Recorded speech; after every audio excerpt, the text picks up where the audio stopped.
tout le monde et bienvenue dans ce live récapitulatif des derniers épisodes de 205 Live NXT UK et SmackDown. Désolé, on commence avec beaucoup de retard. Je vous explique un peu pourquoi pour ceux qui regardent la vidéo en live. Le point culture sort aujourd'hui. J'ai fini de travailler sur le point culture à 4h ce matin. Du coup, je me sentais pas de me lever à 7h pour regarder SmackDown et 205 Live et pour faire le live à midi comme d'habitude. Donc voilà, je en fais le live le plus tôt possible. Ceci explique cela. Merci à tous d'être là. Merci à tous. Je vois que vous êtes 0 et ça me touche vraiment beaucoup. Le live va être relativement rapide parce que j'ai pas fini de travailler sur le point culture. Donc j'ai du taf à faire après. Donc on va pas rusher, mais on va essayer d'être efficace. Voilà. Donc on va commencer avec 205 Live. On a eu le match Jake Atlas et Auguste Grey contre Tony Nese et Arya Daivari. Donc même remarque que la semaine dernière, ça fait plusieurs semaines qu'on a des confrontations, qu'on a une combinaison de ces 4 hommes qui s'affrontent. Mais là, j'avais l'impression que c'était conclusif. J'avais l'impression qu'on se dirigeait vers la fin du truc. Et pour une conclusion, si c'est une conclusion, j'ai trouvé que c'était efficace, j'ai trouvé que c'était bien, j'ai trouvé que c'était un bon match. Ça finissait bien une histoire. Maintenant, si c'est pas fini, c'est pas vraiment très très grave non plus. Ça peut continuer. De toute façon, ils n'ont pas un roster énorme à 205 Live, donc il faut bien qu'ils racontent les histoires avec ce qu'ils peuvent. J'ai mis un B au match. Auguste Grey a gagné, comme vous pouvez le voir, avec le So Much Prettier sur Tony Nese. Et dans l'ensemble, c'était vraiment un bon match. Le problème, comme toujours à 205 Live, c'est ça a tendance à se répéter un peu. Mais ils font ce qu'ils peuvent avec ce qu'ils ont. Ensuite, on a eu une promo. J'ai adoré cette promo. Kurt Stallion et Mansoor ont gagné en équipe la semaine dernière, et vous m'avez entendu dire que Kurt Stallion et Mansoor sont un peu le main event de 205 Live. C'est un peu les deux gars à battre, c'est un peu les deux gros morceaux de 205 Live. Et là, du coup, un intervieweur leur demandait oui, alors, vous avez gagné, est-ce que vous avez l'intention de continuer en équipe ou... Et Mansoor a dit à Kurt Stallion, oui d'ailleurs je tiens à te remercier pour m'avoir aidé à augmenter encore mon quota d'invincibilité, je suis à 40-0, c'est un peu impressionnant. Kurt Stallion lui répond, waouh, 40-0, 40 victoires d'affilée, c'est très impressionnant, et pas une seule contre moi. Cool. Cool. Des enjeux du défi, j'adore. J'ai mis C+ à cette petite interview. Ensuite, on a une petite promo des Bollywood Boys. Donc évidemment, Kurt Stallion a défié Mansoor pour le main event de cet épisode. Ensuite, on a une petite promo des Bollywood Boys qui reprochent... Everrise se sont fait péter la gueule à NXT cette semaine, et les Bollywood Boys leur ont dit mais oui, mais pourquoi vous ne nous avez pas appelés, on serait venu avec vous, on aurait empêché les gados d'El Fantasma de vous casser la gueule. Petite promo inconséquente, j'ai mis un C à cette promo là.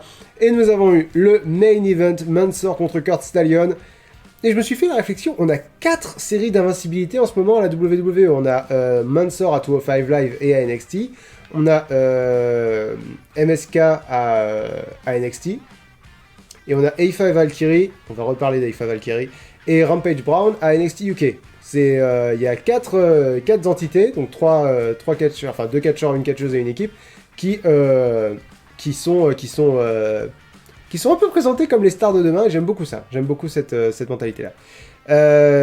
J'ai adoré ce match. J'ai vraiment... Ah oui, il y a Walter aussi, pardon. Walter, il est tellement... C'est pas qu'il est invaincu, c'est que c'est lui qu'il faut battre, si tu veux. Il est pas... C'est pas une star de demain, c'est la star d'aujourd'hui, Walter. Bref. J'ai adoré ce match. Donc je disais, il y a peu de... Effectivement, il y a Karrion Kross aussi, mais il y a plein de séries d'invincibilité. Donc, j'ai adoré ce match, et je vais arrêter de m'interrompre pour lire le chat. J'ai commencé à ressentir ce que je ressentais à l'époque, à la grande époque de 205 Live avec Mustafa Ali, Cedric Alexander et Buddy Murphy. C'est-à-dire, ces deux gars-là, ils sont très bons, ils se défendent, ils ont été présentés comme des gros morceaux, Et quand ils s'affrontent, je me dis, il y a un enjeu.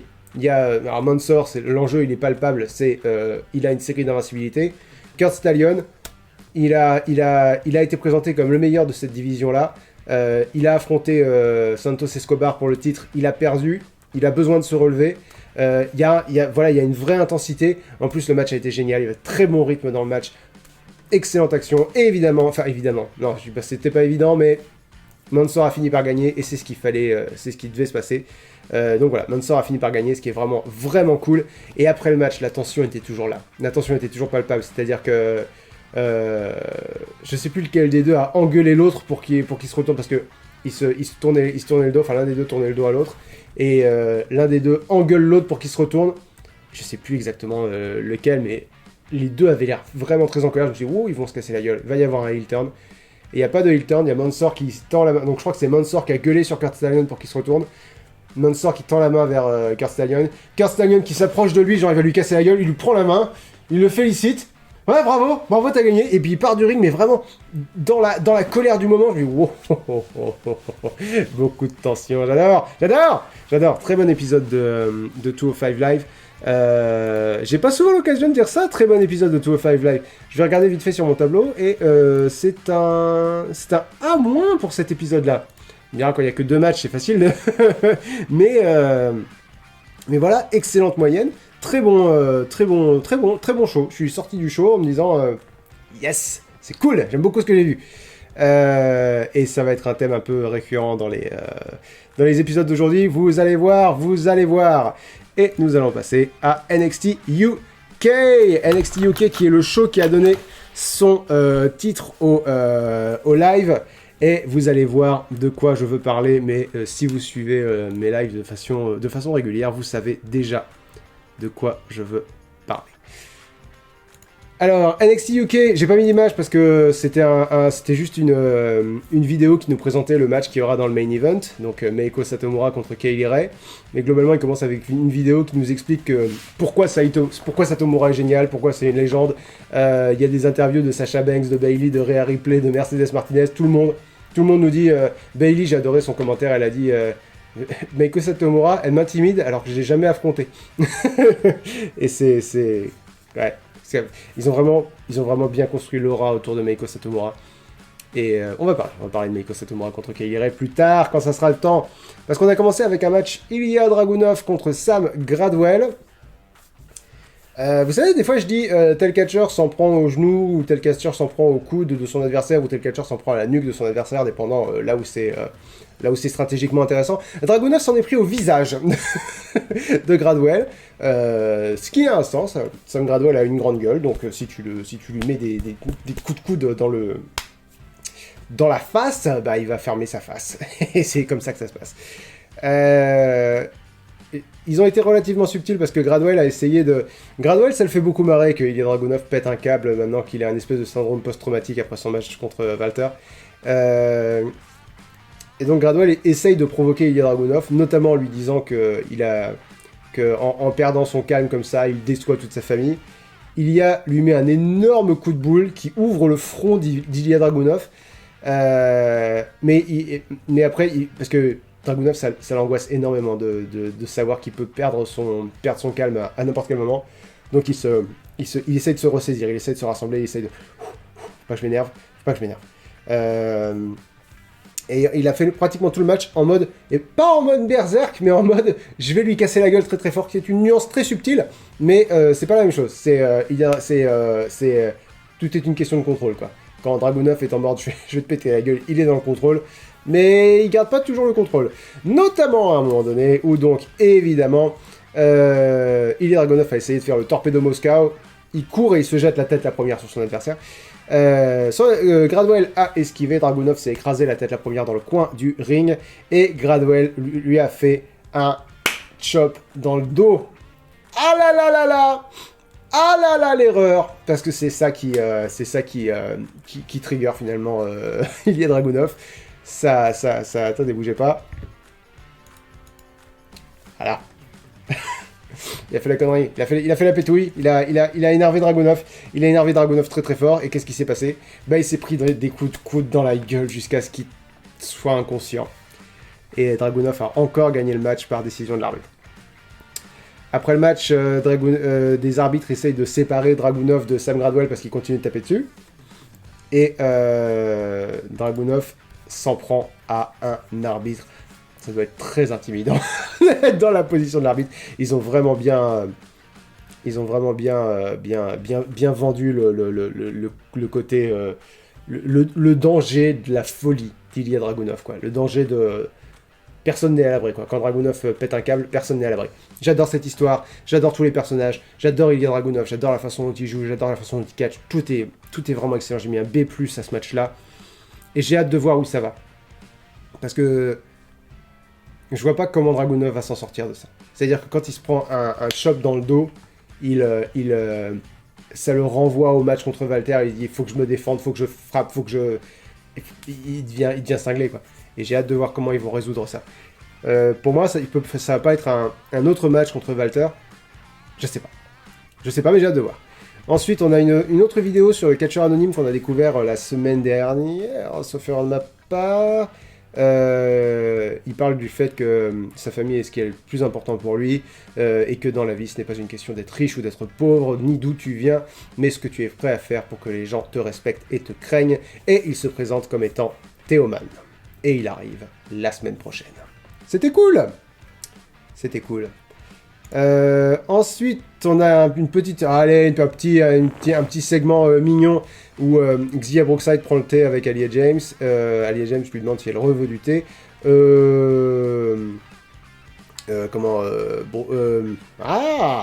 Brookside dit attends, t'emmerde pas, j'ai une assistante personnelle. Je suis content parce que je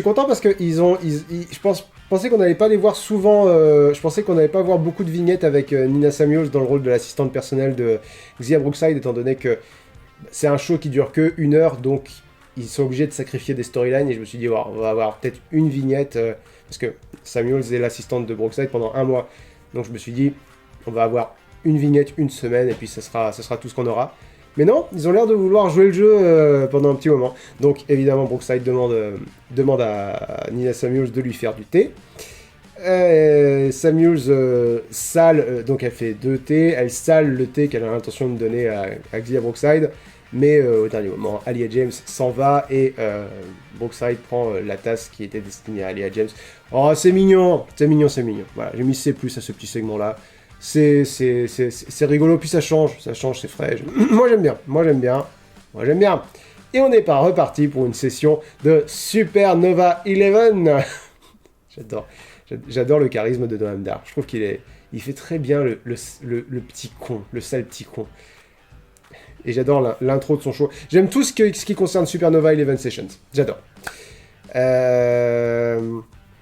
Son invité de cette fois-ci est Tyler Bate, qui est un de mes catcheurs préférés à NXT UK.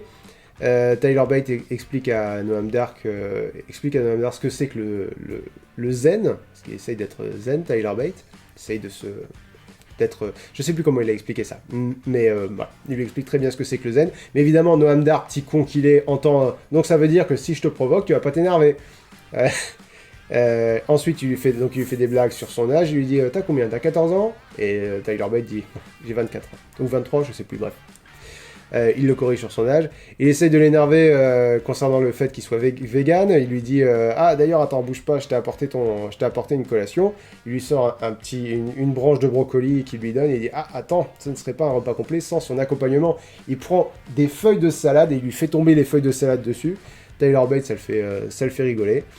Il essaye ensuite de l'énerver avec avec la défaite de Tyler Bate contre A-Kid il y a quelques semaines pour le titre pour l'Heritage Cup. Heritage Cup qui est le titre secondaire de NXT UK. Et Tyler Bate lui dit je suis pas énervé, j'ai perdu ce match-là, mais j'ai l'intention de retenter ma chance. Et d'ailleurs, la semaine prochaine, j'affronte Dave Mastiff dans un match qui observe les mêmes règles que les matchs pour le titre de l'Heritage Cup. Pour l'Heritage Cup. Donc ce sont des règles particulières dont je vous parlerai la semaine prochaine quand le match aura lieu. Et il termine en disant que il fallait bien que Noam Dar comprenne quelque chose, c'est que Tyler Bate n'était pas, c'est pas parce qu'il était zen qu'il était le paillasson de qui que ce soit, et que la vie commence là où la peur s'arrête. il lève son poing, genre il va taper Noam Dar. Noam Dar a un énorme mouvement de recul, il se jette sur son fauteuil, et voilà. Et j'adore Tyler Bate. J'adore Tyler Bate. NXT UK est très souvent le meilleur show de la semaine. Faites-moi penser que j'ai quelque chose à vous dire au sujet de la note globale de NXT UK à la fin de mon récap. Parce que j'aime bien manager le suspense. Ensuite, on voit des images plus tôt dans la semaine de Ben Carter qui s'entraîne et qui répond à une interview pendant qu'il s'entraîne. Bon, pourquoi pas. Il dit qu'il a fait le taf à l'envers, il vient de Grande-Bretagne et il a commencé sa carrière aux États-Unis, donc là ça fait un peu retour à la maison, enfin voilà, pourquoi pas. Ensuite, on a une vidéo qui nous présente Alia James, qui nous parle de ses catcheuses préférées à la WWE, qu'elle aimait beaucoup Mickie James et Melina, moi aussi. Elle dit qu'elle veut apporter un style différent à la division féminine. Bref, elle dit plein de choses chouettes. Ensuite, on a... Alors ça, j'aime beaucoup l'idée. Je trouve qu'ils n'ont pas été parfaits dans la réalisation. Ayla Dawn, son personnage, c'est que c'est une sorcière blanche. Qu'elle est un peu dans le délire Wiccan, tout ça. Et je me disais, c'est dingue qu'elle n'ait pas plus de vignettes, qu'elle n'ait pas plus de construction de personnage. C'est-à-dire qu'elle a des matchs qu'elle perd presque systématiquement en plus. Mais il développe pas son personnage alors que c'est vraiment l'autoroute quoi pour développer un personnage pareil. Et là voilà, il commence à développer un peu son personnage. Donc elle fait du tarot, elle tire des cartes de tarot, elle fait du Ouija, on voit une boule de cristal. J'ai peur de dire une connerie. Bref. Il y a plein d'accessoires. La mise en scène essaye d'être un peu mystique. Ça faisait un peu cheap. Ça faisait pas terrible. Et je crois que ça annonçait qu'elle allait entrer en rivalité avec Dani Luna, parce que Dani Luna est assez couchée en ce moment à NXT UK, et sur la table de Ouija, on a vu qu'elle épelait un D et un A. C'est peut-être là qu'on va, je sais pas trop, mais j'aime bien le fait qu'ils aillent quelque part avec Ayla Dawn, ça c'est vraiment cool. Donc j'ai mis un C+, à ce petit segment-là. Ensuite, on a le match un peu osef de la soirée, auquel j'ai quand même mis un B-, parce qu'il raconte quelque chose et que j'aime bien ce qu'il raconte. Donc on a... j'ai pas mis d'image des deux autres parce qu'on s'en fout un peu. J'ai mis Emir Jordan et Kenny Williams, donc ils s'affrontaient Ashton Smith et Oliver Carter. Le match en soi était pas très intéressant parce que c'est Babyface Fad contre Babyface Fad, c'est pas... Bon, ils sont impressionnants, ils sont très athlétiques, mais il n'y a pas beaucoup de dynamique, surtout que l'histoire, elle est vraiment entre Emir Jordan et Kenny Williams. Comme vous pouvez le voir, Emir Jordan est vraiment très très très content que son partenaire par équipe soit enfin apte médicalement à catcher, parce que ça fait plusieurs semaines que Kenny Williams est sur la sellette, enfin sur le banc de touche. Et je pensais qu'il racontait l'histoire que Kenny Williams a permis à Amir Jordan d'avoir un petit run solo, une petite carrière solo pendant qu'il n'était pas là, mais à contre-cœur. Moi j'avais compris ça comme ça, j'avais compris que Kenny Williams, ça l'emmerdait que son pote veuille faire une carrière solo. Mais à la fin du match, c'est plus exactement ce que je pensais, parce que à la fin du match, vous allez voir, je vous ai pris une petite capture. Donc Oliver Carter était en train de faire le tombé sur Emir Jordan, comme vous pouvez le voir, et Kenny Williams a attrapé les jambes d'Oliver Carter pour que Emir Jordan retombe sur Oliver Carter, et du coup c'est Emir Jordan qui fait le tombé, et ils ont gagné le match comme ça. Donc je crois qu'en fait, l'histoire qu'ils essayent de raconter, c'est pas que Kenny Williams est jaloux ou en veut à Emir Jordan. Je pense que Kenny Williams estime qu'Emir Jordan est pas bon, et pas a besoin d'aide. Et parce que c'est vrai que Emir Jordan, il a eu que 2 matchs en solo pendant son run solo, et il les a gagnés pratiquement par chance, quoi. Il les a gagnés à la dérobée, quoi. Il a volé 2 victoires puisqu'il n'a gagné 2 matchs. Et je me dis, d'accord, c'est peut-être ça qu'ils essayent de raconter finalement. C'est Kenny Williams veut que Emir Jordan se calme un peu parce qu'il n'est pas au niveau qu'il pensait. Bref, c'est plus subtil que ce que je pensais. C'est pour ça que j'ai mis un B-. Ensuite, on nous montre une vidéo qui hype le match Ginny et Joseph Connors, qui est vraiment très très laid sur cette image. contre Piper Niven et Jack Stars. Et j'ai beaucoup aimé parce que si vous avez vu la semaine dernière, vous savez que Jack Stars n'est absolument pas, n'est pas du tout dans l'histoire. C'est-à-dire que Piper Niven voulait péter la gueule de Joseph Connors et Ginny, et on lui a dit mais tu peux pas les affronter tout seul, et elle a dit d'accord, ça c'est mon partenaire par équipe, on y va. Jack Stars qui est le gros jobber de NXT UK. Et ce que j'ai bien aimé, c'est qu'ils ont rajouté un peu de personnage, un peu de motivation à Jack Stars dans cette histoire. C'est-à-dire que Ginny et Joseph Connors l'ont provoqué en lui disant qu'ils ont pitié des gens comme lui, qu'il est personne, que tout le monde s'en fout de lui. Et Stars a répondu que s'il y a un truc qu'il aimait pas dans la vie, c'était les bullies. Et voilà. Hop, un tout petit peu de contexte, un tout petit peu d'histoire. Et voilà, Jack Stars a une place dans l'histoire. Plutôt que vraiment bouche-trou, quoi. Littéralement bouche-trou. Donc c'est cool. C'est cool. Ensuite, on a une petite vidéo très rapide de Emir Jordan qui est très content d'avoir gagné le match contre Ashton Smith et Oliver Carter. Et il nous annonce que la semaine prochaine, ils affrontent Mark Andrews et Flash Morgan Webster pour continuer leur run au sein de la division par équipe. Chouette, mais... Et si on parlait enfin des choses sérieuses. Ce match a été énormément hypé par les commentateurs, qui ont présenté Meiko Satomura comme le boss final, c'est son surnom, comme la meilleure catcheuse du monde, c'est un de ses surnoms. Voilà, ils ont vraiment, j'ai envie de dire, sur-hypé le match. Mais en plus de ça, mes attentes étaient énormes. J'attendais vraiment beaucoup de ce match.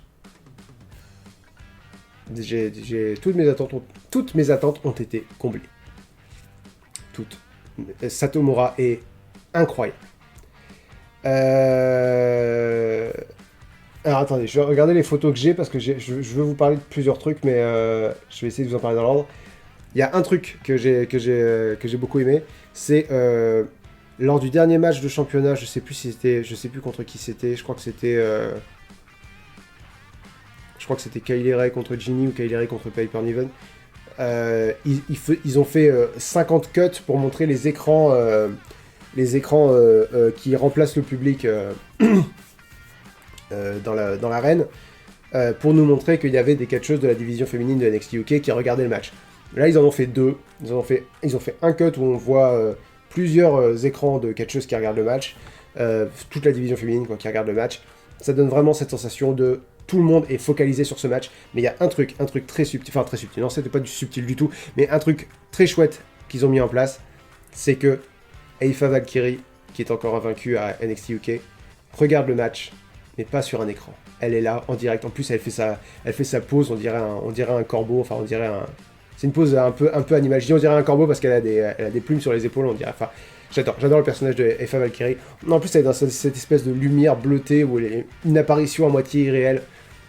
J'aime beaucoup la mise en scène autour de Aoife Valkyrie. Et le fait qu'elle soit là en live, ça la distingue vraiment du reste du roster. Et quand on a vu Aoife Valkyrie, c'est là que je me suis dit, ok, faut pas que Meiko Satomura gagne. Parce que avant le match, je me disais, faut que Satomura gagne, parce que c'est que son deuxième match à NXT UK, si elle le perd, ça va ralentir son élan. Mais vraiment, Meiko Satomura a pas spécialement d'élan, elle a pas besoin d'avoir d'élan, elle est présentée comme une légende du catch, elle a pas besoin de gagner des matchs pour qu'on sache qu'elle est excellente. Et je me suis dit, il faut que Kylie Ray gagne pour solidifier son règne, parce que c'est Aoife Valkyrie qui va la détrôner. Et voilà, à ce moment-là, je me suis dit, ok, c'est ça qu'ils construisent. Ok, construisons ça. Bon, après, j'ai pris plusieurs notes.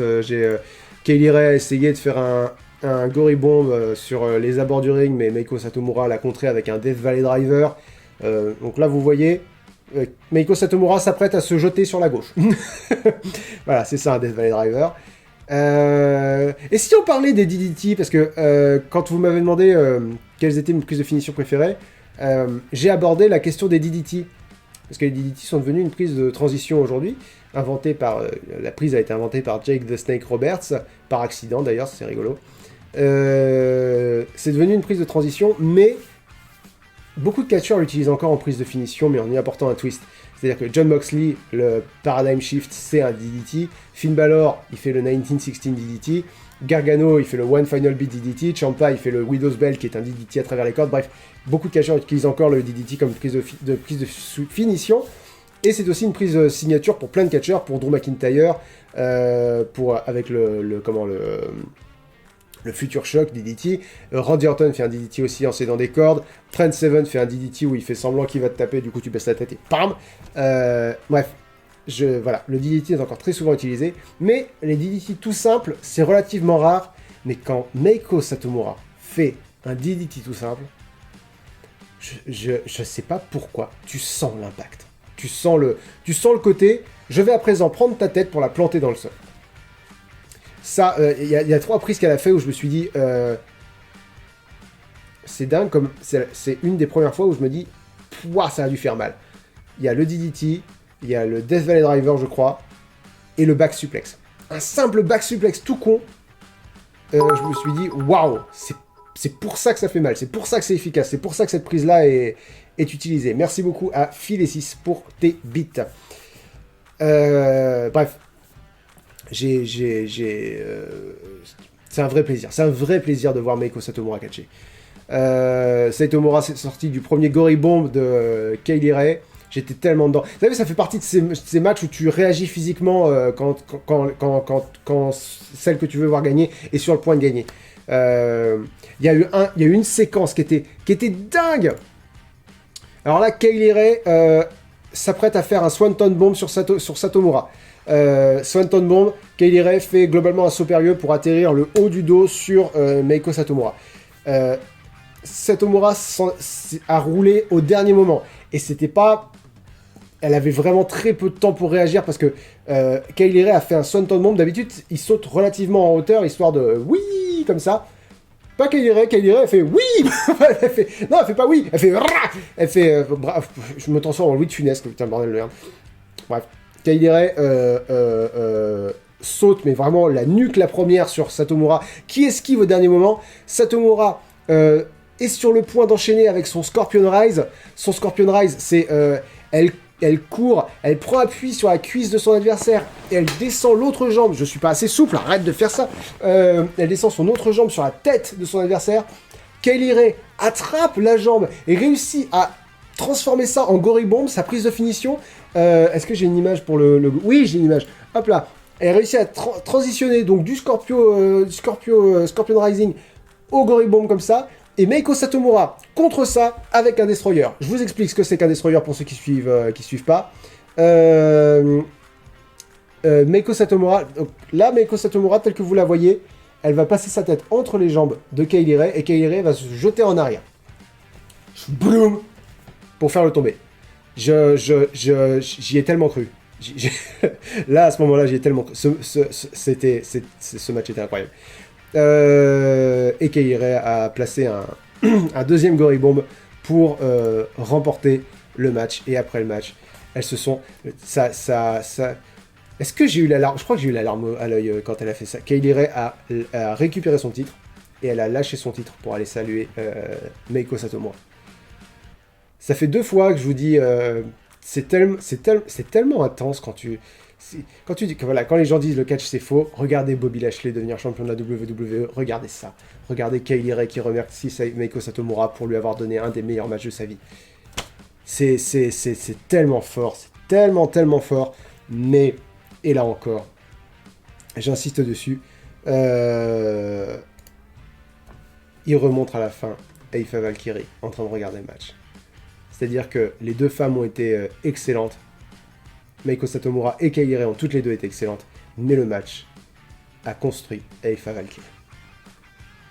Et je trouve ça très subtil, je trouve ça génial, je trouve ça très bon. Évidemment, j'ai mis un A+, au segment, vous vous doutez bien.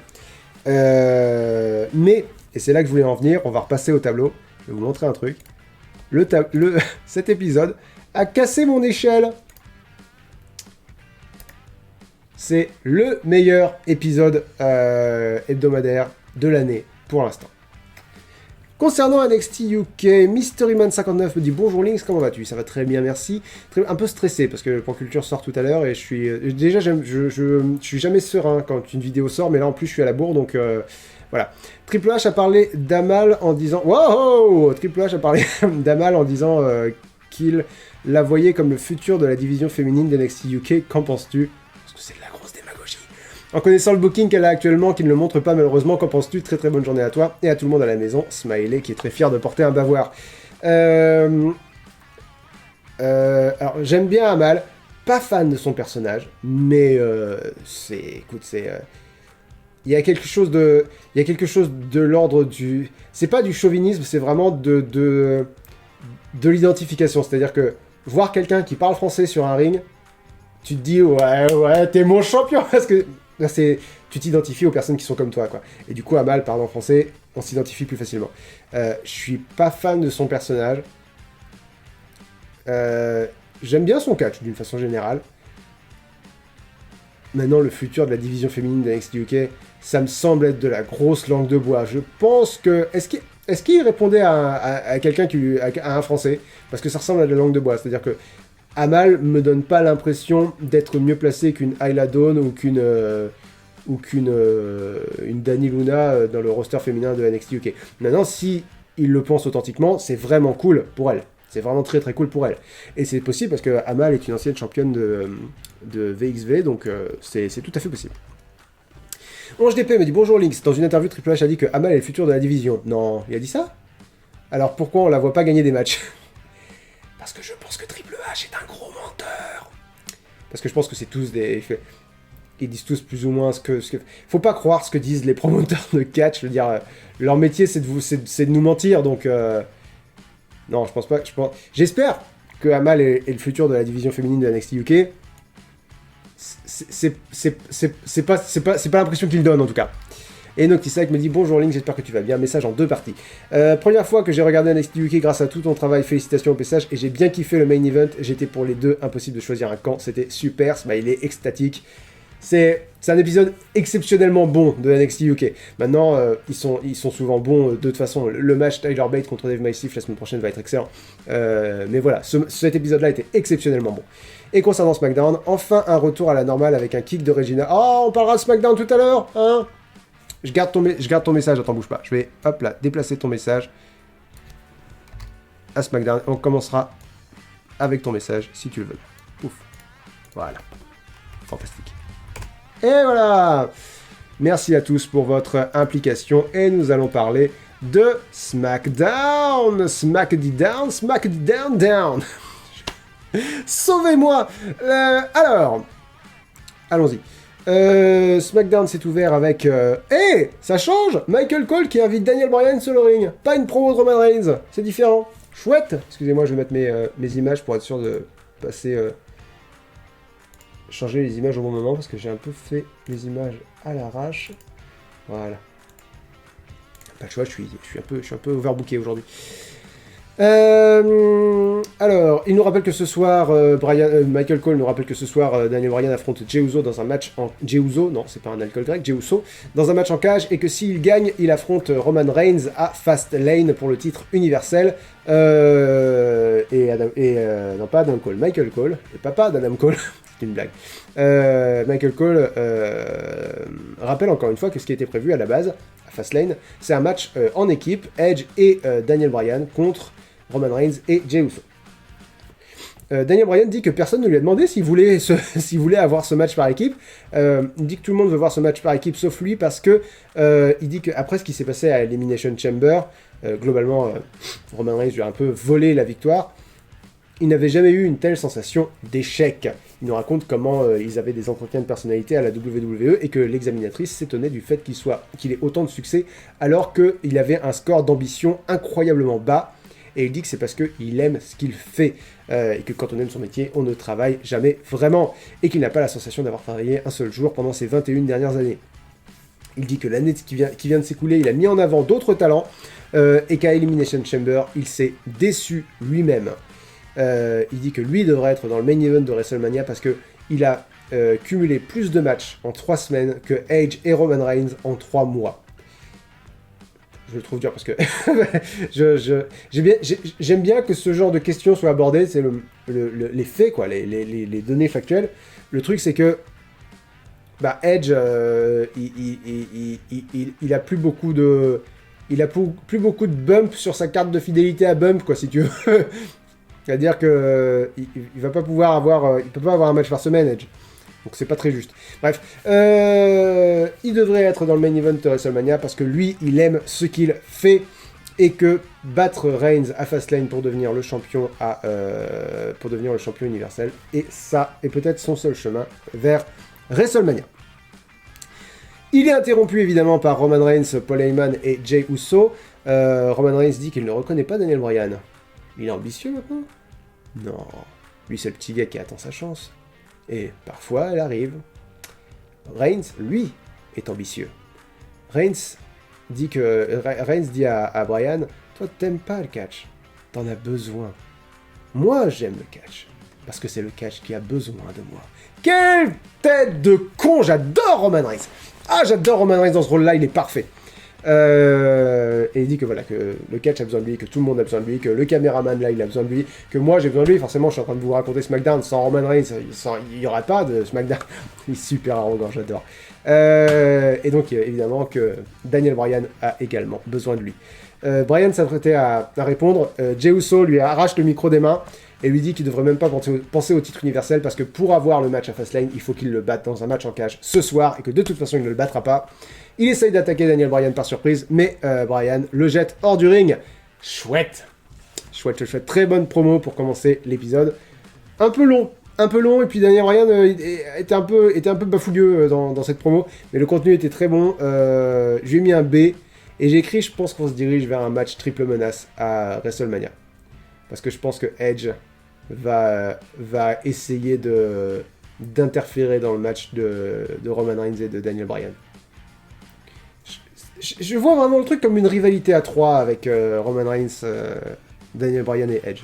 Donc j'aimerais bien que ça se termine sur un triple menace. Ensuite, les Street Profits arrivent sur le ring. Voilà. Ça valait le coup de mettre une image pour ça, merci moi. Sami Zayn essaye de faire une promo, il est interrompu par King Corbin parce qu'il devait avoir un match Street Profits contre Sami Zayn et King Corbin. Et ils ont décidé que King Corbin et Sami Zayn seraient en équipe. Mais King Corbin n'est pas d'accord, il explique qu'il veut pas être son partenaire par équipe, il l'aime pas, il peut pas le blairer, et il dit que c'est un catcheur solo. Donc si un des deux Street Profits veut avoir un match 1 contre 1, il se fera un plaisir de le leur accorder. Montez-Ford accepte ce match, et Angelo Dawkins dit, bon bah dans ce cas je vais me faire Sami Zayn alors, on va faire ça comme ça. Et évidemment Sami Zayn pense que c'est un complot contre lui, parce que c'est tout son personnage. Donc d'abord ils ont un match Montez-Ford contre King Corbin, Ford domine globalement le match, Corbin finit par gagner en surprenant Montez-Ford avec un End of Days. Plus ou moins grâce à Sami Zayn, mais pas vraiment. C'est-à-dire que Sami Zayn commençait à provoquer Angelo Dawkins à l'extérieur du ring. Ça a un peu distrait Montez-Ford et Corbin en a profité. Montez-Ford pouvait aussi bien se mêler de son cul et à ce moment-là, il n'aurait pas été distrait. Bref. Et donc ensuite, on a Sami Zayn essaie de convaincre Corbin de lui dire hey, je t'ai aidé à gagner ton match, tu m'aides à gagner le mien. Corbin dit non, allez, au revoir. Donc voilà, Corbin s'en va. On a le match Sami Zayn contre Angelo Dawkins. Le match est un petit peu plus compétitif. Sami Zayn domine un peu plus le match. Et finalement, c'est Montez-Ford qui coûte la victoire à Sami Zayn parce qu'il fait le con devant les caméras qui tournent le documentaire de Sami Zayn. Ça distrait Sami et Dawkins gagne avec un roll-up. Et alors après le match, et ça j'ai bien aimé. Sami Zayn commence à rentrer dans un espèce de délire de persécution, c'est-à-dire qu'il est déjà dans une théorie du complot, il pense déjà que tout le monde est contre lui. Mais là, il a une espèce de délire, il s'adresse à un des deux caméramans en lui disant « Toi, je te connais pas, qui c'est toi ?» Il s'adresse à l'autre caméraman, « Qui c'est lui? Je l'ai pas embauché, c'est pas avec lui que je travaille d'habitude. » Et il agresse un des deux caméramans. J'ai hâte de voir où ça va. J'aime beaucoup, j'aime bien cette idée. J'aime bien. Ensuite, vous savez quelle heure il est? C'est l'heure de Reginald. Et on voit Reginald apporter du champagne à Carmella, et je me dis, chouette! Reginald dans le rôle dans lequel ils l'ont établi. Yes! Ok, allons-y. Carmella dit à Reginald qu'il est viré. Oh! Bon, ben ça c'est réglé. Ouais. Au moins, j'ai mis c'est moins ce truc. Au moins, oui pardon, les matchs, globalement le segment avec les Street Profits et Zayn et Corbin, c'est un C+, global. Ça c'est un C-, parce que je pensais qu'on allait quelque part avec ça. Tous les gens qui disent mais Reginald, il essaye de s'approcher de Sasha Banks pour la trahir, tu vas voir, ça va finir par payer avec le temps. Mes deux arguments, c'est un, qu'est-ce qui vous fait croire quoi que ce soit de ce genre dans le comportement de Reginald? C'est-à-dire que il a vraiment l'air de juste se faire humilier. Et deux, Sasha Banks, elle veut pas de lui, de toute façon, ça marche pas. Je crache. Ça marche pas du tout. Ça marche pas du tout, donc non. C'est pas cette histoire-là qu'il raconte, ou alors il la raconte extrêmement mal. Bref, bon, je pensais qu'on allait quelque part avec ça. Mais au moins, ok, Reginald est libéré de Carmella. C'est plus anormal de voir seulement Reginald sans Carmella. Carmella s'est énervé contre lui. L'histoire est très mal racontée, mais au moins elle est finie. Voilà. Ça c'est bien, si on veut être positif. Ensuite, on a un match Dominic Mysterio contre Chad Gable, parce que Dominic et son père Rey Mysterio sont en rivalité avec l'Alpha Academy de Chad Gable et Otis. Le match était sympa, mais alors il s'est très abruptement terminé sur un roll-up de Dominic Mysterio sur Chad Gable, donc c'est Dominic Mysterio qui a gagné. Et alors après le match, Rey Mysterio a couru à travers le ring et a sauté sur Otis. Otis, il est Mexicain en colère, au secours. Et voilà, Rey Mysterio a fait passer Otis par-dessus la table des commentateurs.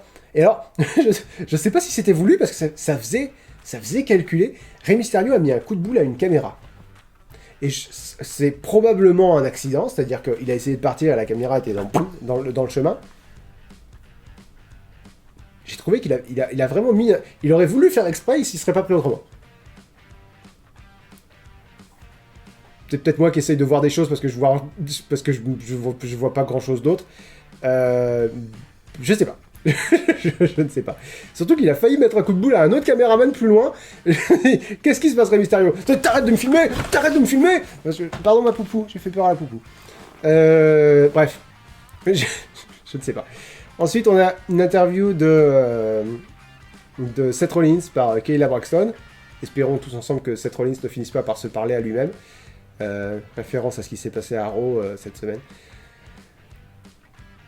Alors, Rollins parle de Cesaro, évidemment. Cesaro qui l'a agressé la semaine dernière, et il demande à Kayla Braxton si elle sait pourquoi Cesaro a fait ça.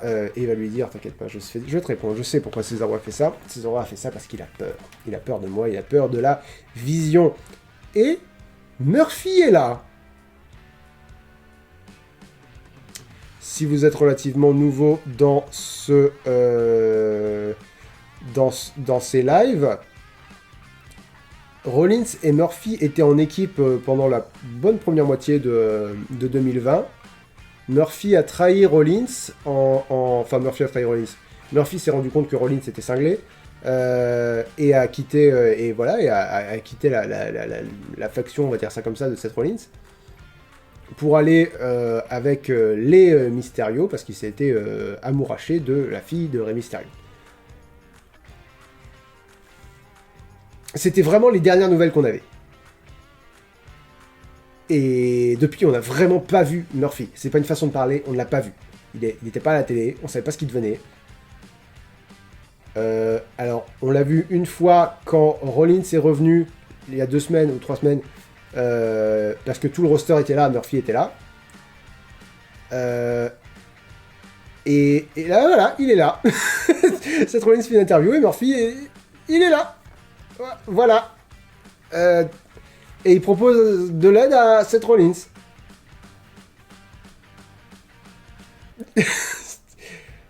Et Seth Rollins a une réaction normale. Et ça m'a fait plaisir. Seth Rollins ne l'a même pas regardé et il lui a dit tu es hors de ma vue, quoi, globalement. Alors j'ai mis C+ à ça parce que 1, Seth Rollins a réagi normalement. 2, ça fait du bien de voir Murphy à SmackDown. Mais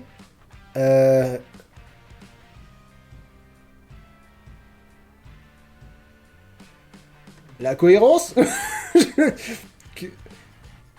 Expliquer? Qu'est-ce que Murphy... on va peut-être avoir des explications.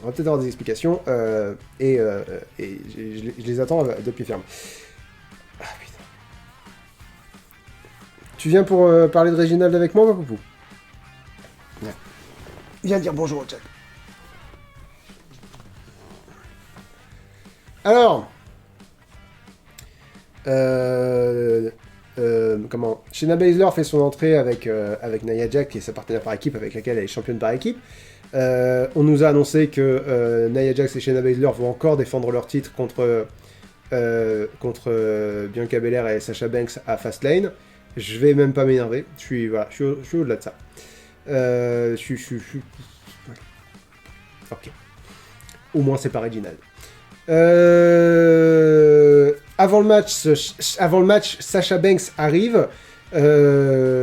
Pourquoi c'est une surprise pour Bianca Belair, je ne sais pas. Vu qu'elles vont avoir un match en équipe, c'est normal qu'elles soient là pour la soutenir, vu que elles sont en équipe.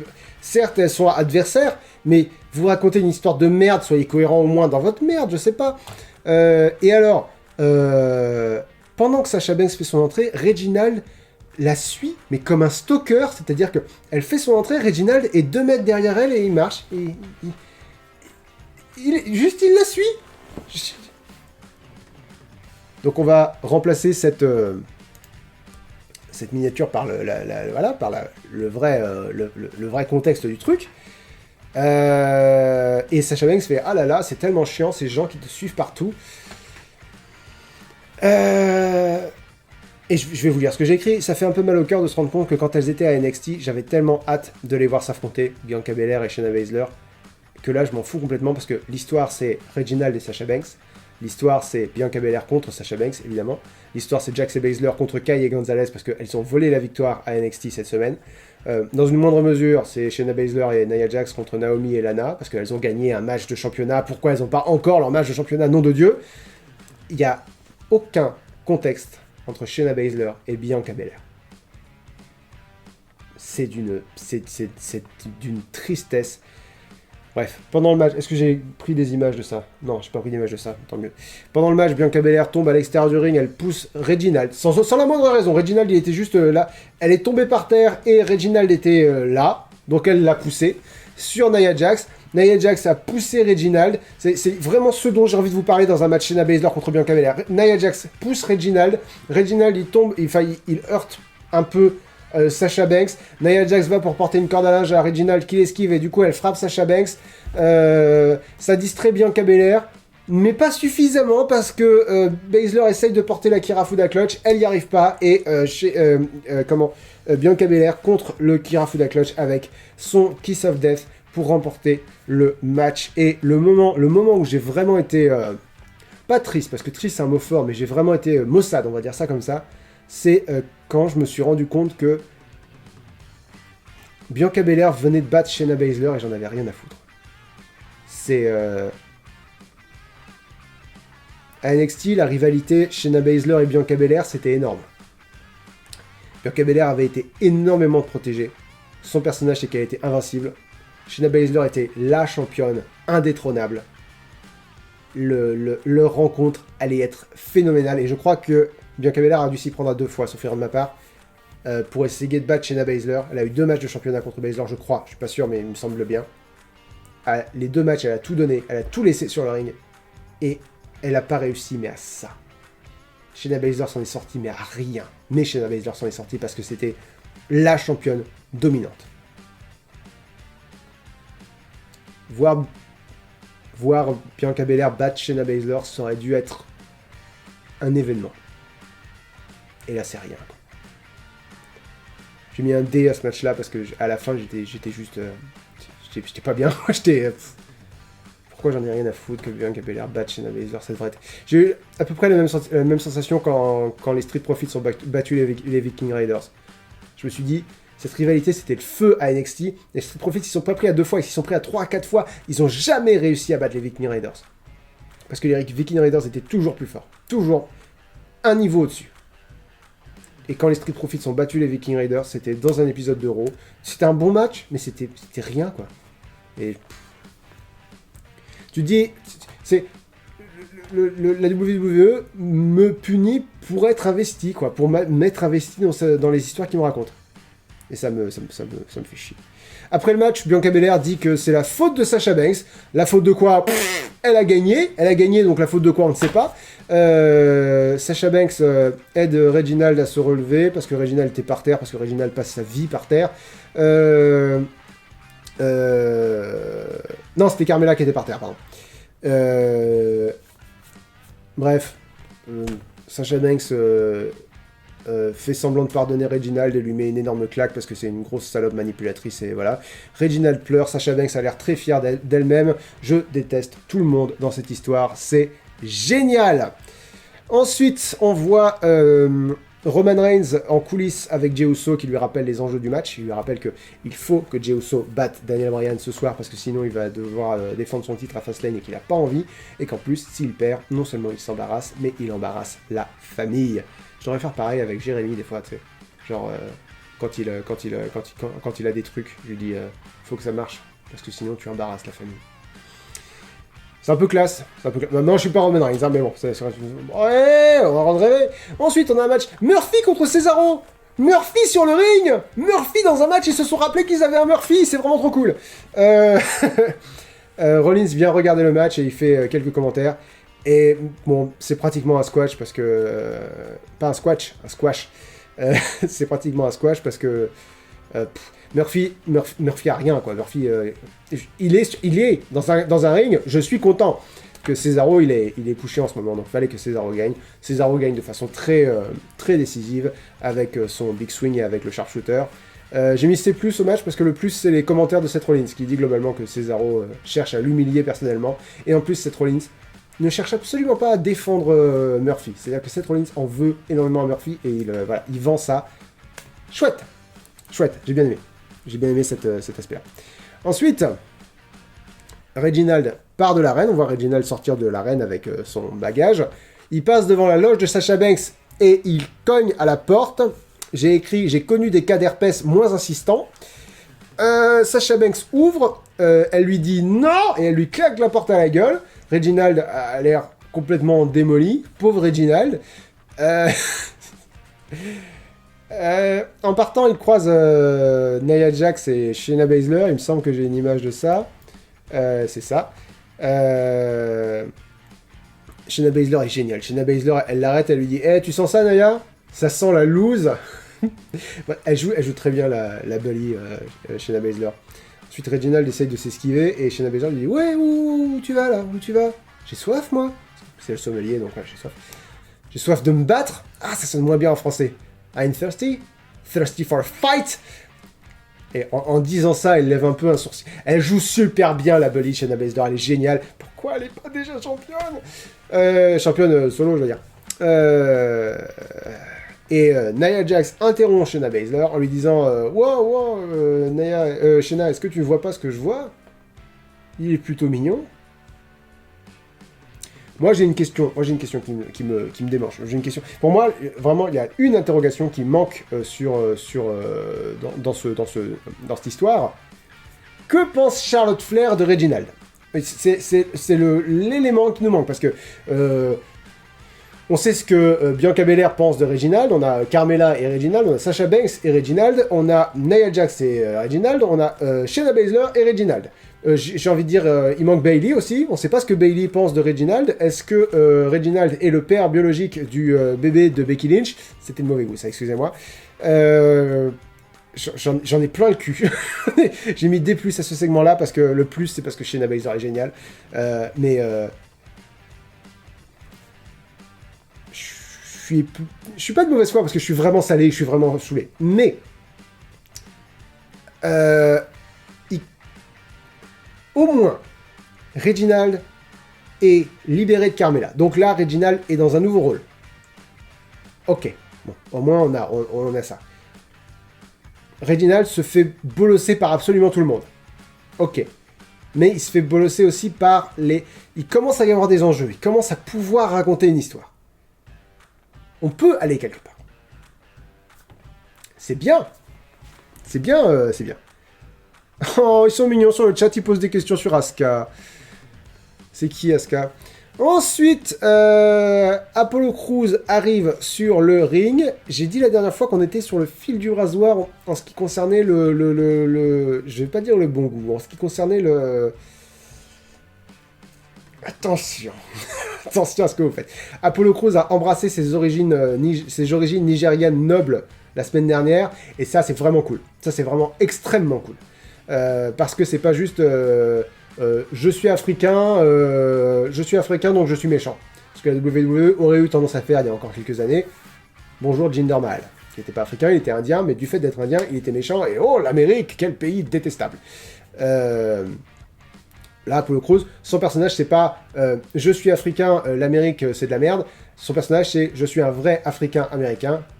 Donc afro-américain, en anglais, ils disent African-American, qui sonne vraiment du coup beaucoup plus je suis africain-américain. Et surtout, son grand-père était pas un roi, mais voilà, un noble, quoi. Quelqu'un qui avait du pouvoir au Nigeria. Et du coup, c'est à ces origines-là qu'il se rattache. Et ça, je trouve ça vraiment cool. Donc, il porte du vert et du blanc parce que c'est le drapeau du Nigeria. Vraiment cool. Ils ont ajouté du tam-tam au début de sa musique d'entrée. Je suis un peu partagé, là. Je suis un peu partagé parce que je me dis, changer sa musique ou la changer pas. Mais... ok, il rajoute un élément de son personnage dans son ancienne musique d'entrée, pourquoi pas, ça peut être cool. Il arrive avec une lance. On est sur la limite. Je devine que vous faites des références à Black Panther dans le chat. Si vous pouviez arrêter, ce serait vraiment super. Parce que tout le monde fait plein de références à Black Panther. Hey, il est fier d'être noir, Black Panther. Essayez de sonner moins blanc que ça, s'il vous plaît. Bref.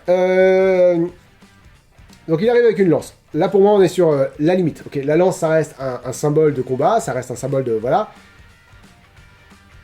C'est aussi une arme assez archaïque. On est sur la limite, si tu veux, de attention.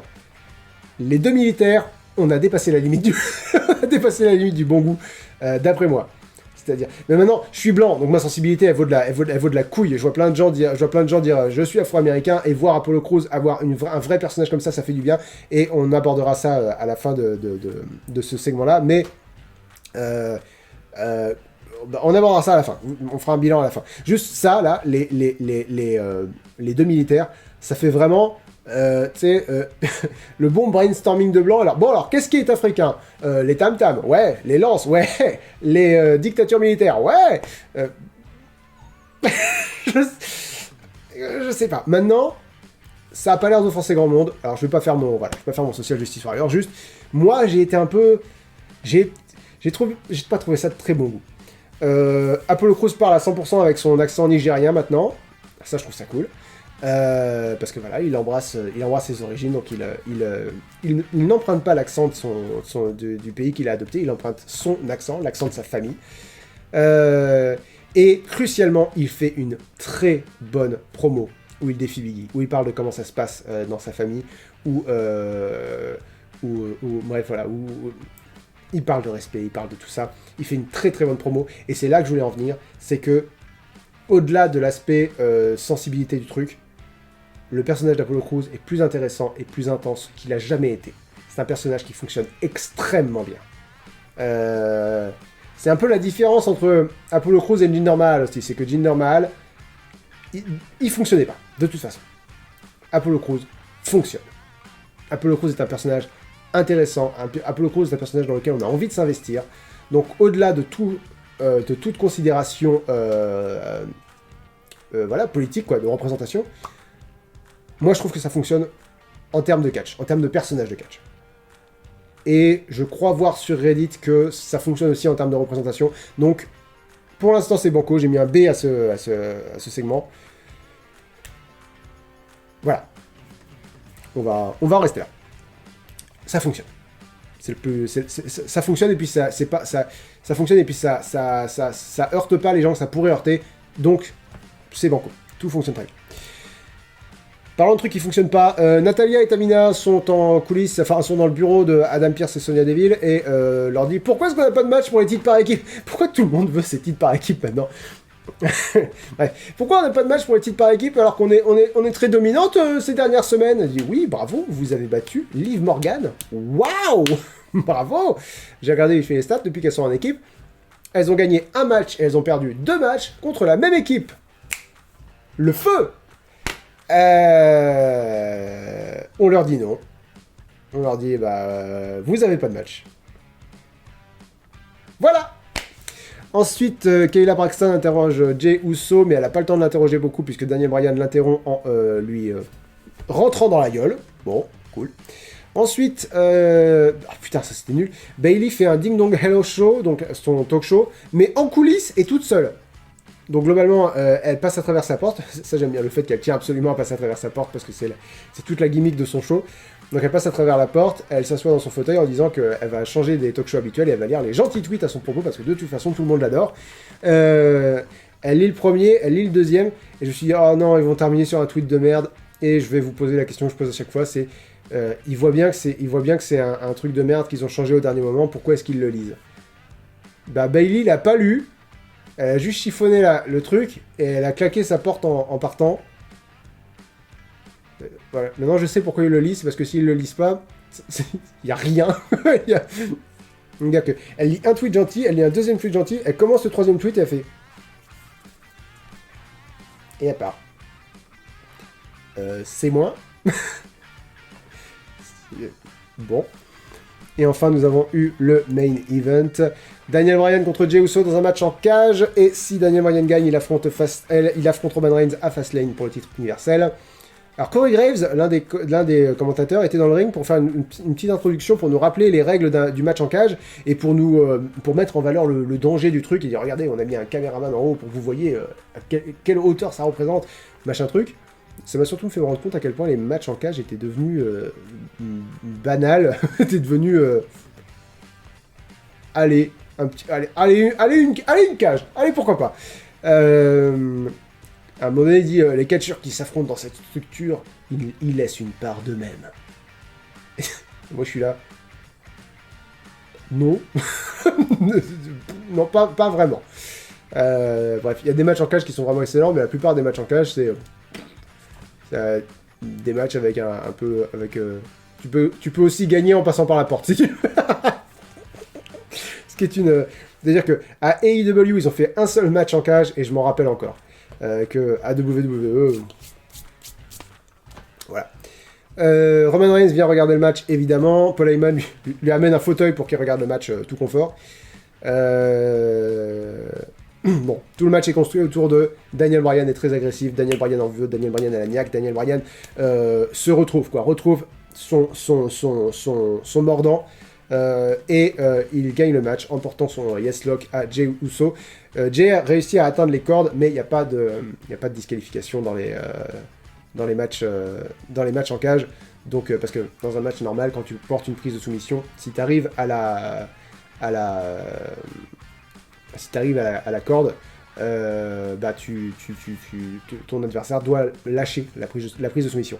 Pas dans un match en cage, il n'y a pas de soumission, il n'y a pas de disqualification, donc l'arbitre peut pas compter genre 1, 2, 3, si j'arrive à 5, je te disqualifie alors qu'il n'y a pas de disqualification, attention. Donc voilà, donc ça n'a servi à rien, mais voilà, Daniel Bryan a gagné le match et il va donc affronter Roman Reigns à Fastlane pour le titre universel. Chouette. Bon bah globalement c'était un show, c'était certainement un show. Combien je lui ai mis 10,6, c'est ça, ça correspond à C. Et ben voilà.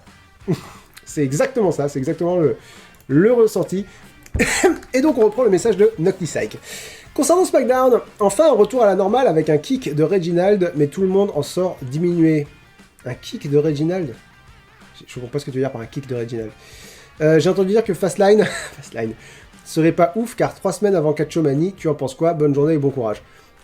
Fastlane, c'est toujours un peu le show... C'est-à-dire que tout le monde veut voir WrestleMania, donc il est là. Fastlane est là. Je regarde vite fait si Noctisec a l'occasion de préciser sa pensée concernant le kick de Reginald. Le fait qu'il se soit fait dégager par Sasha Banks, c'est ça que tu veux dire? Je sais pas. Bon, pas de réaction de ta part, tant pis. Noémie, GSFR, me dit kick égale dégagé, super. comment, Reginald sert de torchon depuis le début, donc non, on est dans la même situation qu'avant. La seule petite progression qu'on a eue, c'est que maintenant, il n'est plus affilié à Carmella. Donc, c'est plus anormal que Carmella ne soit pas là quand il est là. Noémie GSFR me dit « Bonjour Monsieur The Sun, comment vont-je » Très bien, je viens de finir de regarder SmackDown, et je me suis imaginé, et s'il y avait réellement un complot contre Sami, qu'en penses-tu? Ce serait un retournement de situation génial. Ouais. Ils le feront jamais, ce serait brillant. Ce serait brillant. La bise à Camille et au démon, pardon, chat. Smiley jaune, smiley noir, oh, smiley cœur jaune, smiley cœur noir, smiley cœur NXT finalement. Cœur avec ton Capital Wrestling Center. Nokomi me dit « Chalut Lynx, j'adore ton travail, ma question est la suivante. Que penses-tu qu'il va se passer quand Jimmy Uso va... vous aimez imaginer ce qui va se passer quand il va revenir. Quand Jimmy Uso va revenir à SmackDown, doit-il se ranger du côté obscur et rejoindre son frère Roman Reigns, ou au contraire essayer de ramener son frère à la raison? Merci de ta réponse et continue ton travail, je suis fan. Merci beaucoup à toi. Je sais pas, j'attends de voir. C'est effectivement les deux options qui s'offrent à lui. Les deux options me vont. Soit Jimmy Uso se range directement du côté de la famille, et pourquoi pas. Soit on rentre dans une guerre fratricide, et pourquoi pas aussi. Les deux options me vont très bien. Voilà. 10 Sino... Je préfère l'option qui rejoigne la faction. Moi, je préfère ça comme ça. 10 Synodis, mais franchement, s'il faut une guerre fratricide, évidemment, je vais trouver ça très bien aussi. 10 Synodis me dit « Bonjour Lynx, est-ce que tu penses qu'un match Daniel Bryan contre Roman Reigns contre Edge à WrestleMania est toujours possible? Personnellement, j'adorerais ça, sinon bonne continuation. Merci beaucoup. Oui, je pense que c'est toujours possible, et je pense que c'est toujours vers là qu'on se dirige, et j'espère que c'est vers là qu'on se dirige. Je sais pas quoi mettre comme nom, me dit « Rebonjour Lynx, tu penses que Cesaro a des chances pour rester dans le upper mid-card, voire aller dans le main event? Parce que j'ai plus l'impression qu'il sert de bouche-trou à Rollins comme Corbin pour Reigns fut un temps, et c'est justement parce que la WWE ne veut pas le pusher qu'il n'a pas eu la victoire lors de l'Elimination Chamber. » Je pense qu'il peut rester dans le permis card. Le main event, je crois pas. Je crois pas que Cesaro sera champion mondial un jour. S'il l'est, ça sera quelques mois, histoire de faire plaisir histoire peut-être de récompenser sa régularité, j'en sais rien. Main event, je pense pas. Upper mid card, si, je pense qu'il va rester dans le upper mid card un petit moment. Mais Corbin a sa place dans l'upper mid card aussi. C'est leur place. C'est leur place à ces catcheurs-là qui sont excellents, mais qui n'ont pas juste le tout petit truc qu'il faudrait pour être champion mondial. Maintenant, si Cesaro devient champion mondial un jour, ce serait vraiment cool aussi. El Idolo Gomez me dit « Hola Lynx, você está bien ?» Si.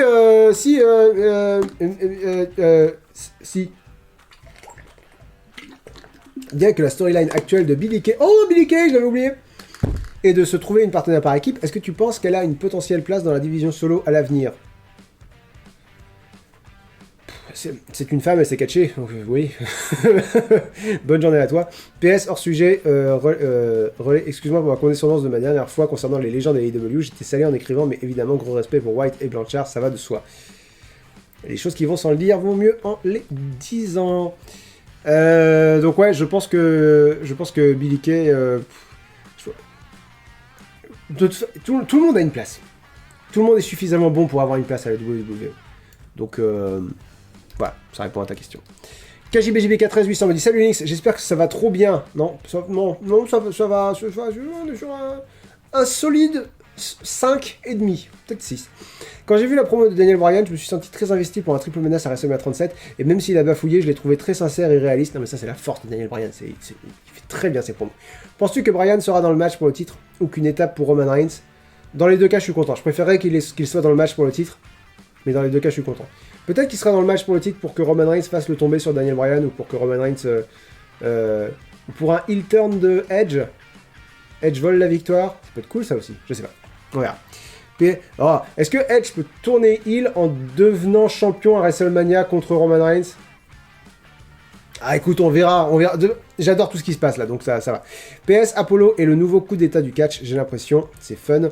Ça fait toujours plaisir de voir tes lives et apporte une vraie plus-value à comment regarder les shows. Merci beaucoup à toi. Et coup d'état, je vois pas de quoi tu parles, je suis désolé. Hop. Et comme j'ai peur de dire une connerie, je préfère ne rien dire. Concernant le catch en général à présent, je sais pas quoi mettre comme nom, on me dit « Salut Lynx, pour toi, être bon au micro, ça dépend plus de l'intensité que l'on donne à sa prestation ou de ce qu'on a à dire ?» C'est pas une question d'intensité, c'est une question de... crédibilité, j'ai envie de dire. C'est-à-dire que même si t'as rien à dire, si tu fais une promo avec les tripes, ça peut être excellent. Je pense que le propos de la promo est rarement très important. Je pense que ce qui fait une bonne promo, c'est la personne qui l'a fait. C'est jamais le contenu. Enfin, c'est rarement le contenu. Voilà. Icar713 me dit « Bonjour Lynx, comment vas-tu? Ça va très bien, merci. Comme je te l'ai déjà dit, je ne suis le catch que par tes vidéos, d'où ma question tout à fait régule. Hey un clin d'œil au stage original, ça fait plaisir. Qui est le Demon King? Est-il à Finn Balor ce que The Finn est à Bray Wyatt? Dans quelles conditions Finn Balor fait-il appel à lui? À quand remonte sa dernière apparition? Et a-t-il été déjà vaincu par Goldberg par exemple? Smiley qui fait un clin d'œil et qui mérite une claque dans la face. Merci beaucoup pour ta réponse et bon week-end à toi.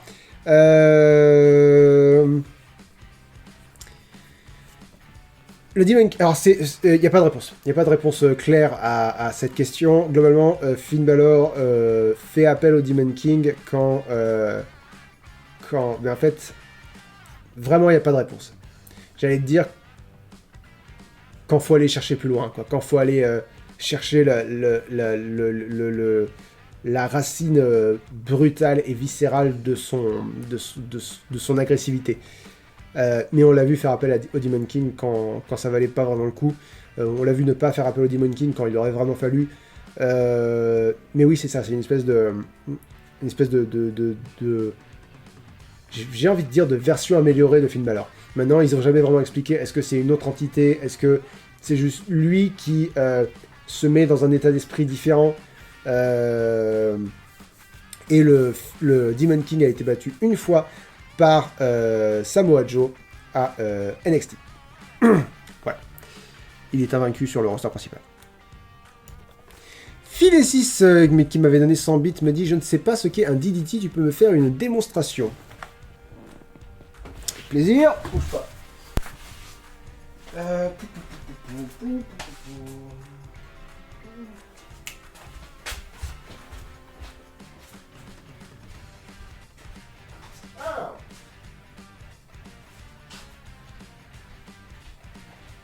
Camille va me tuer. Ceci est un ours Gromly. Un ours Gromly qui a eu une série de pubs rigolotes dans les années 90. Moi je ne connaissais pas, c'est l'ours de Camille. Je vais me faire mal. Je sais que je vais me faire mal. Je sais que je vais me faire mal. Qu'est-ce que je ferai pas pour vous, hein? Allez, regardez du cash par pitié. En plus, vous pouvez voir mes chaussons. Voilà, la vérité. Je fais tous mes lives en chaussons. Ce sont des chaussons hippopotames. Et ils sont magnifiques. Alors, un DDT. Tu prends ton adversaire, qui est rarement un ours Gromly, qui est en face de toi. Tu lui prends la tête sous ton aisselle ainsi.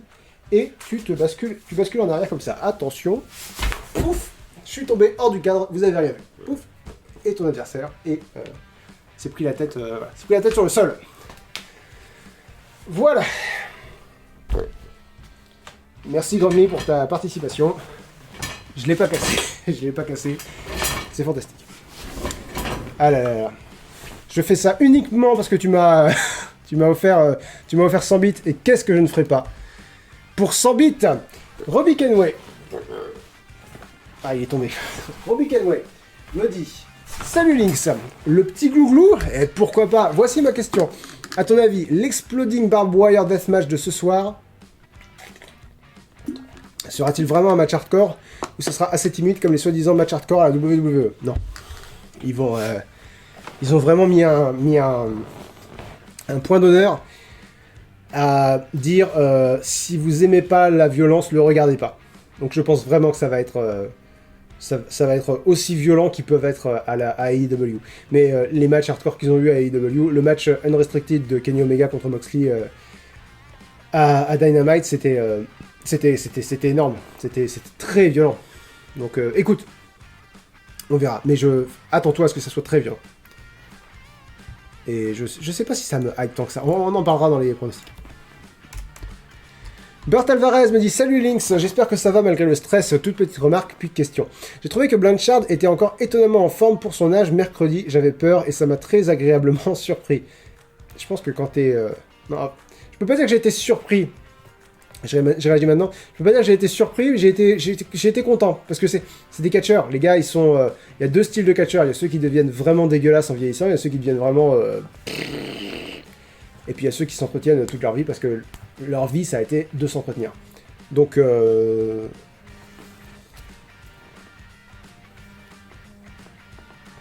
allô, cher frère. Allô. Ça va? Allô, cher frère. Ouais. Comment vas-tu? Bah écoute, ça va super. Super, super. Avant que tu me dises quoi que ce soit, je suis actuellement en live. Ah, d'accord. Bon, bah moi, je suis en train de faire la vaisselle. Tu fais la vaisselle? On se D'accord, c'est réveille super. dans la vaisselle. Est-ce que tu veux dire bonjour au live, peut-être? Ouais, bonjour tout le monde. Attends, je me mets en vertical. Bonjour tout le monde. Voilà. Soyez heureux. Fantastique. Dans le coude. C'est absolument incroyable. Je suis content, j'ai acheté 2 t-shirts, 2 pulls. Je m'achète pas souvent de fringues, mais là, je suis content, ils me vont bien. D'accord. C'est hyper satisfaisant. Je suis en train de goûter des nouveaux plaisirs. C'est vrai que c'est satisfaisant. Ah oui. Par contre, du coup, Jérém, je suis désolé, mais je vais devoir te quitter parce que Ouais, c'est ça. non seulement je suis en live, mais en plus je suis en retard pour le point culture qui va sortir cet après-midi. Donc, Mais ça va pas du tout, du coup. Voilà. salut. Ça va pas, c'est ça? Salut. Quelle tête de con. Donc oui, non, j'ai pas été surpris parce que Tully Blanchard, voilà, c'est bien qu'il soit encore, c'est bien qu'il soit encore dedans, c'est cool. Petite question sur le catch en général. Y a-t-il une promo que tu pourrais décrire comme ta préférée? Merci d'avance pour ta lecture et merci pour ton travail de manière générale. Passe le bonjour à tes colocataires félins et à Camille. Promo qui étant ma préférée. Ah, non, je peux, là comme ça de tête, je pourrais pas. Là comme ça de tête, je pourrais pas. Il y a la promo d'Eddie Kingston qui me revient, là, celle avant le match enfin c'est HD Eddie Kingston, mais c'est Eddie Kingston et John Moxley, là, l'échange qu'ils ont eu avant leur match qui était vraiment incroyable comme promo. Où John Moxley dit qu'il a fait une promesse à la mère d'Eddie Kingston et que cette promesse il pourra pas la tenir. Parce qu'il a promis de le protéger. Enfin, voilà. Là, c'est l'exemple qui me vient, mais c'est 100% le biais de récence. Il y a probablement d'autres promos qui m'ont plus marqué que ça. Mais là, je vais avoir du mal à m'en rappeler. Et j'aimerais commencer à conclure le live, donc je vais pas y réfléchir plus que ça. Mais voilà, t'as une réponse. Elle n'est pas bonne, mais t'as une réponse. Odidium00 me dit: Salut Lynx, je voulais savoir quel est le catcheur qui a eu le plus d'influence dans le domaine. Personnellement, ce serait Triple H avec DX. Tellement pas. Evolution, Authority, NXT et son influence dans la création de personnages heel. Attention, c'était pas mon catcheur préféré, mais celui dont je reconnais le plus son influence.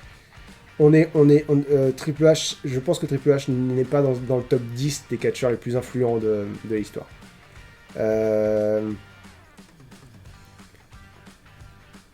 Je mettrais Vince McMahon et Hulk Hogan dans le top 10.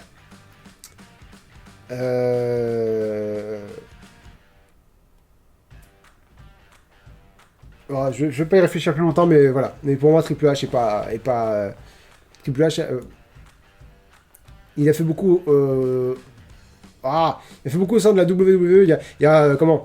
Je crois que c'est Antonio Inoki qui s'appelle le créateur de New Japan, qui a été énormément influent aussi. Bref. Pantangelius me dit: Bonjour Lynx, j'espère que tout le monde va bien chez toi. Est-ce que tu connais un bon documentaire ou reportage sur l'envers du décor de la WWE ou du catch en général? Comment sont prévus les matchs? Quelle est l'ambiance dans les vestiaires avant et après un match? Ce genre de choses. Tant que ça te plaît, continue les live catch. C'est un vrai régal de t'écouter et merci pour tes vidéos en général. Merci à toi. Et si tu t'abonnes au WWE Network, il y a énormément de contenu de ce genre. Non, évidemment, c'est raconté par la WWE, donc c'est le point de vue de la WWE, donc c'est très romancé un peu. C'est très romancé, c'est un peu romancé. Mais tu vois les catcheurs en dehors de leur rôle. Tu vois... c'est très intéressant. Il y a beaucoup de documentaires très bien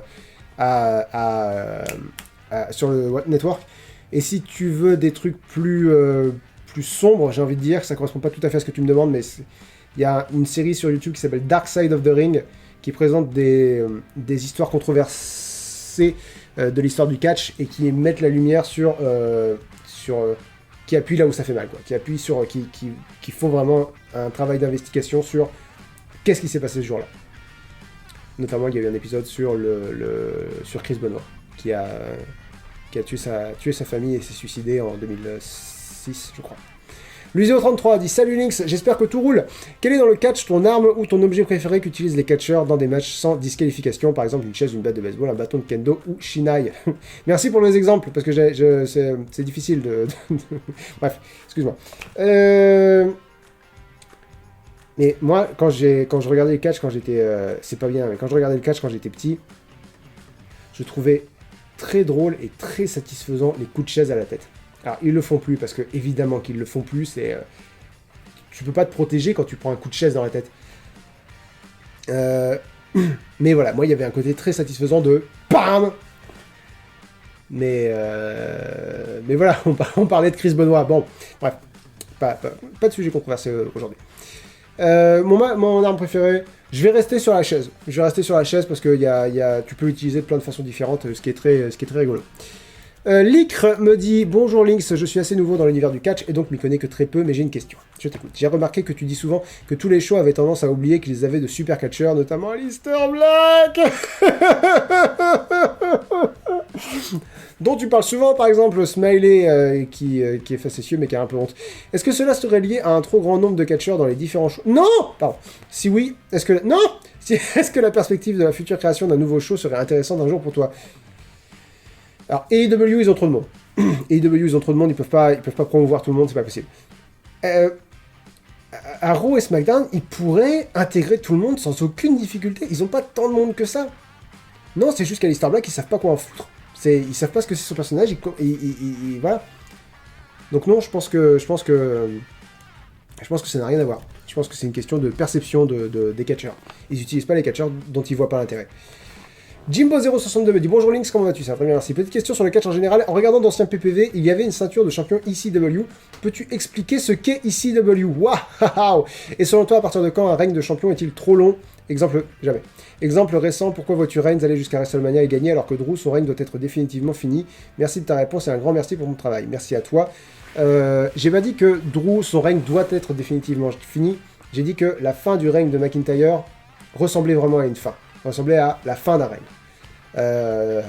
Alors que quand Randy Orton l'a battu, on s'est dit, bon, est-ce que Drew McIntyre va revenir pour récupérer son titre? Et il est revenu très vite pour récupérer son titre.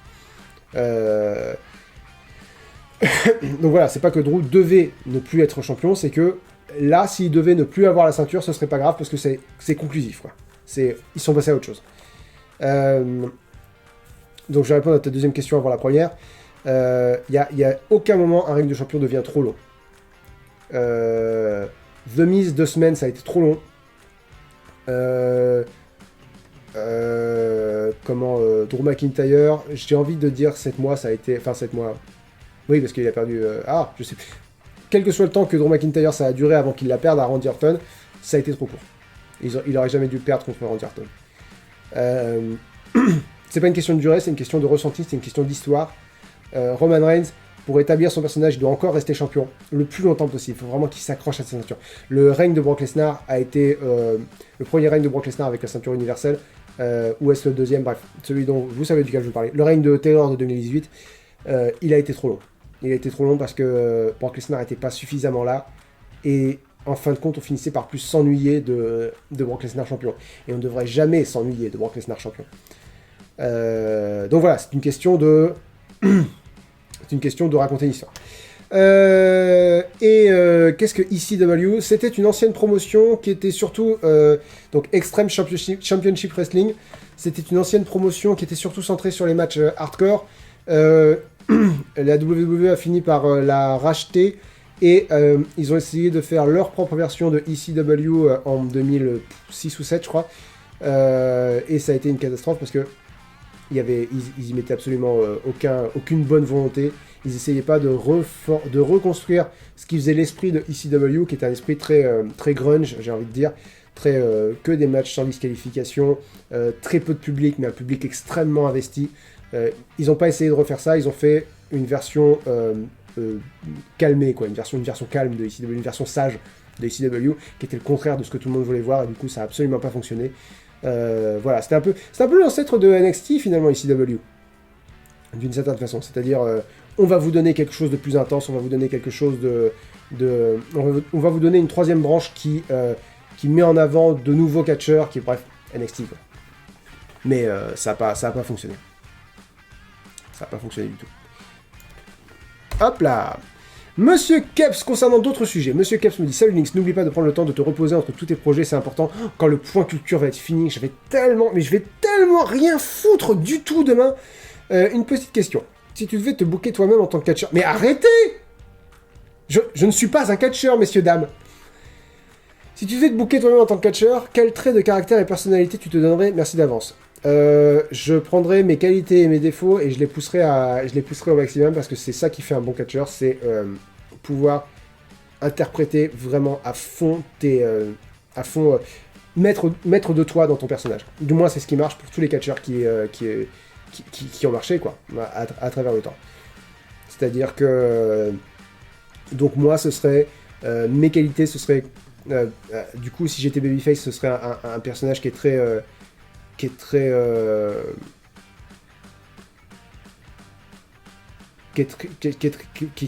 très ouvert vers les autres, quoi, qui laisse sa chance aux autres, qui reconnaît le talent des autres, qui met en avant les autres, quitte à même se déprécier un peu trop, mais à dire voilà, c'est un honneur de travailler avec telle personne, c'est un honneur de faire tu sais, qui joue à fond la carte de la sincérité parce que c'est ce qui est important, qu'il faut revenir aux racines des choses, que je ressemblerais beaucoup à Daniel Bryan, je crois, en tant que personnage, en tant que babyface. En heel, par contre, je serais brutalement... je ressemblerais beaucoup à Daniel Bryan aussi. Je serais brutalement honnête, mais trop honnête. Mais tu sais, trop honnête, genre connard, quoi. Genre dire à quelqu'un qu'il est débile parce que tu constates qu'il est débile. Dire...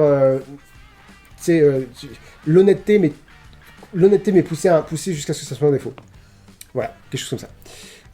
Sin vol esprit, mais je suis pas un catcheur de toute façon. Sin vol esprit me dit bonjour, pas de questions, juste un petit merci pour vos vidéos, diverses et variées, mais toujours intéressantes, et un peu de pub pour Speedon, marathon caritatif de speedrun, ce week-end sur la chaîne de Mister MV.